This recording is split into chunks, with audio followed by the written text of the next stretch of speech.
मैं as an advocate और as a student of law यही कहूँगा, इस तरह के जजों की और इस तरह की जुडिशरी की देश को जरूरत नहीं है।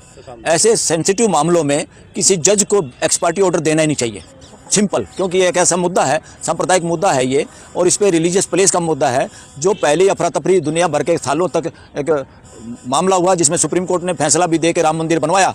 आज तक भी उस जजमेंट को देश हजम नहीं कर पाया, और मैं उन लोगों में से भी मैं कहता हूँ सुप्रीम कोर्ट ने गलत काम किया। जहाँ एक षड्यंत्र का शिकार बनाया गया उस मस्जिद को, हमें उससे नहीं है कि भाई मस्जिद मंदिर की कीमत पे बने या मंदिर मस्जिद की कीमत पे बने। हमें ये भी नहीं है कि देश ये मंदिर और मस्जिद हमारा फेट या हमारा भविष्य तय करे।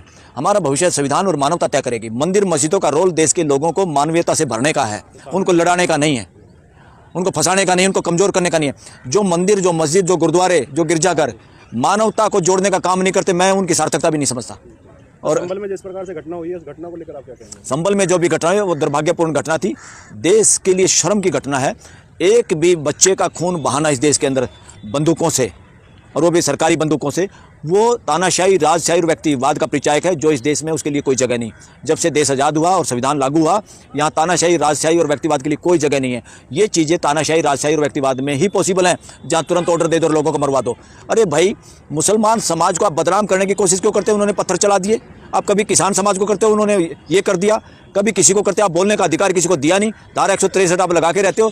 आप लोग अंग्रेजों से भी बुरा सलूक कर रहे हो देश के साथ। मैं कहता हूँ आज भी ब्रिटिश शासन लागू है। ब्रिटिश शासन लोगों पे धारा 44 कानून उन्हीं का बनाया हुआ है, वही कानून आज चल रहा है, और उस कानून में अफसरशाही चलती है। जो एग्जीक्यूटिव मजिस्ट्रेट होता है वो सरकारी कर्मचारी अधिकारी होता है, और वो जो सीएम होता है, जो सरकार में जो रिस्पॉन्सिबिलिटी जिसकी होती है, वो लोग उसको मदारी के बंदर की तरह मिसयूज करते हैं और लोगों का राइट टू एक्सप्रेशन बंद करते हैं। जब आप लोगों को बोलने नहीं दोगे, देश में लोगों के बोलने का अधिकार का मतलब है डेमोक्रेसी में हिस्सेदारी, भागीदारी। और जिन लोगों को आप ये समझते आलोचना करते हैं सरकार की, वो आलोचना नहीं करते। जैसे किसान अपने खेत को नुलाई गढ़ाई करके खरपतवार से बचाता है, जितने आलोचक हैं वो देश के सच्चे हितैषी हैं, इसीलिए वो आलोचना कर पाते हैं और वो सलाह दे पाते हैं। डेमोक्रेसी में सबकी सलाह जरूरी है, मेजोरिटी डेमोक्रेसी नहीं है। सबकी हिस्सेदारी, सबकी भागीदारी, सबके साथ संवाद करना ही डेमोक्रेसी है। तो इसके पीछे कौन है सर? घटना के पीछे कौन लोग हो सकते हैं? अरे घटना के पीछे अब किसके कहोगे? बार बार ये पूछने की जरूरत नहीं। घटना के पीछे देश पूरा ये सोचता है कि जो भी हिंदू मुसलमान होता है उसके पीछे बीजेपी, आरएसएस है। और क्या इसमें कोई संदेह है क्या देश के अंदर? बाकी तो नहीं करता कोई। अगर और कोई करेगा तो ये लोग सरकार में बैठे हैं, दूसरे की रेल नहीं बना देंगे, उसको पकड़ नहीं लेंगे के। और जितनी जांच कमेटियां है, सीबीआई है, फलाना है, उनको तो तोता बोल चुकी सुप्रीम कोर्ट पहले ही।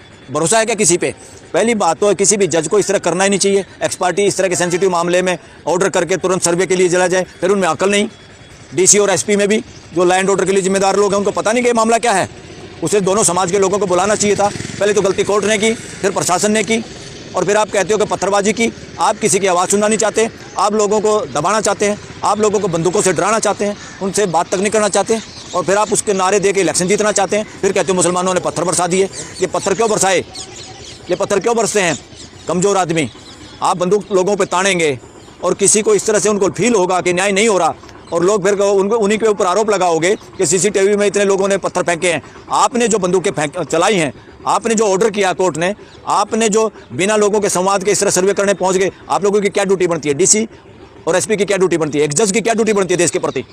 और एक जिनके हाथों में बंदूक है, दूसरे सामने बंदूक नहीं है, वो खाली पत्थर हैं। तो आपने क्या सुरक्षा, पुलिस का ये काम है कि ऐसे हालात क्रिएट करें कि फोर्स का यूज़ करना ही ना पड़े। ऐसे हालात क्रिएट करने की ड्यूटी खुद पुलिस वालों की है, अधिकारियों की है, कि समाज से बात करते तो ये हालात पैदा ही नहीं होते। और दूसरा, जब देश में वर्शिप एक्ट बन चुका है, गड्ढे मुर्दे नहीं खोदने, और ये गड्ढे मुर्दे खोदने वाले कौन लोग हैं? ये देश को दोबारा बंटवाना चाहते हैं। ये वही षड्यंत्रकारी लोग हैं जो ना देश के थे ना समाज के हैं ये लोग, मगर देश बेवकूफ़ बन रहा है। इनके झांसे में आके डरा के बटोगे तो कटोगे, फलाना करोगे, ढिगड़ा करोगे। इसलिए मैं कह रहा हूँ, जो कट्टर हिंदुत्व के ठेकेदार हैं वो इस देश के हिंदुओं के पैरोकार नहीं हैं, वो वर्णवादी लोग हैं।